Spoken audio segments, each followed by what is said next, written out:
Good morning friends, welcome to my channel. তোমরা কেমন আছো? আশা করি প্রত্যেকেই হয়তো খুব ভালো আছো, আর আমরাও খুব ভালো আছি। তো দেখো, আমরা সকাল সকাল ঘুম থেকে উঠে আমি আর আমার ছেলে চলে এসেছি বাড়ির ছাদে গাছে জল দিতে। দেখো, আমার ছেলে গাছে জল দিচ্ছে। আর প্রচণ্ড রোদ, সকাল থেকেই প্রচণ্ড রোদ, তাই গাছগুলোতে সকালবেলায় জল দিতে হয়। দেখো, জল দেওয়া হয়ে যাওয়ার পরে চলে এলাম রান্নাঘরে চা করতে। তো ছেলে, আমি আর আমার হাজব্যান্ড একটু খাবো চা, খেয়ে হাজব্যান্ড বেরিয়ে যাবে কাজে। তো চা করছি, আর আমরা সকালবেলা খুবই সিম্পলভাবে চা খাই, লাল চা, শুধু চিনি দিয়ে, চাপাতি দিয়ে আর হালকা একটু লবণ দিয়ে। তারপর চা করতে করতেই আমি একদিকে রান্না বসিয়ে দিয়েছি, কারণ ছেলেকে নিয়ে এক জায়গায় যাব। তো সেই কারণেই আমি একটু তাড়াতাড়ি রান্নাটা সেরে নেওয়ার চেষ্টা করছি। দেখো, এখানে একটা সবজি বসিয়ে দিয়েছি।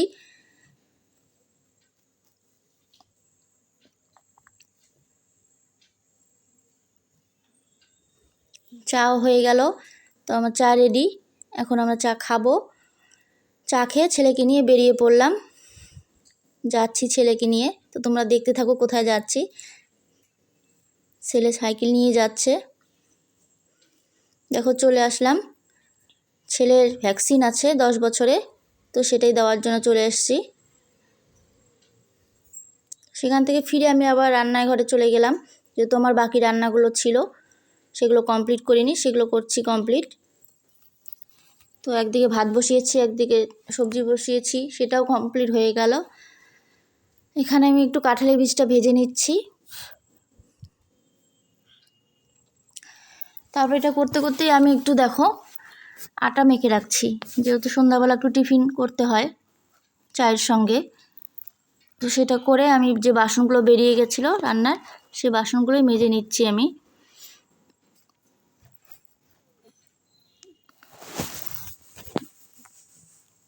তারপর বাকি রান্নাটাও সেরে নিলাম।